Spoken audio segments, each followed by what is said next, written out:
The biggest technical challenge was trying to look at the variety of content you can have, video, audio, static documents, and determine how we could measure whether that student was engaged with that content, even if it's something that doesn't provide formative assessment at the end. We wanted to know that they were engaged with that content.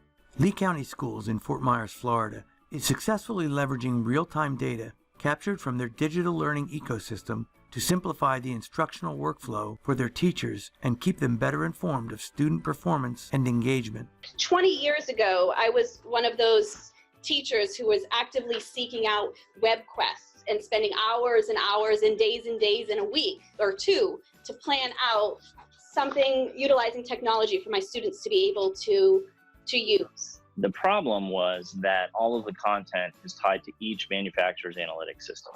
So for a teacher, you have to log into like 12 different places to see how your student was doing. The Lee County digital learning ecosystem is built upon the IMS standards conforming Safari Montage learning object repository. We first tackled the question of what data do we need from what system. The next one was to come up with how we were going to transport that data to one place. And we opted to use Caliper, the IMS standard, to bring that in. One thing that I usually do is I start off by creating a playlist, searching by standards or topics based on what our learning needs are. And from there, I then take them and put them into a Google Doc. We call this our learning log. And I use that to manage the content that's being released to my students. It helps you keep track of what you're doing, and it has links to websites if you need to do research and stuff.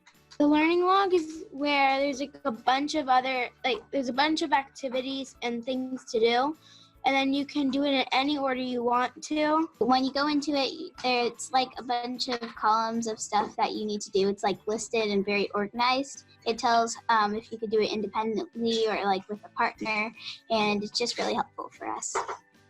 As students work within the digital learning ecosystem, real-time data from the smart learning objects is collected. As we take that data, it's all kind of shoved over using this Caliper feed and rolled up into a database that the teachers now see in their dashboards immediately. By using the classroom analytics, that tells me right now, okay, I know my students know what to do, but are they actually doing it? A big part of this is the implementation of smart objects that are tagged with a variety of metadata that passes through the system using our Caliper feed. The activity report is a great way for me to be able to see exactly who was doing what, when. What we're seeing from teachers like Rochelle is that they're able to monitor what's going on throughout the day with all of their students, and they have procedures in place to be able to monitor what the students are doing, as well as have the students self-monitor and make the teachers aware when they need some assistance or when they're struggling. It's really helpful for her to see what we've been doing and the pace that we're keeping up with. She's able to look at your history, and then she has an app called Go Guardian where she could see everything that's going on everyone's screen. It feels a lot better because it makes you less worried, and it makes you just work better, and for me, if I know that I'm on track.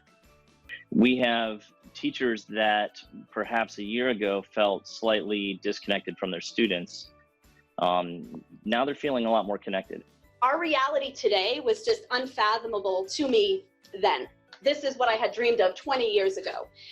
I didn't know if I would see it during my career or not, but I'm so happy that I'm able to provide my students with these learning opportunities with a few clicks of a mouse.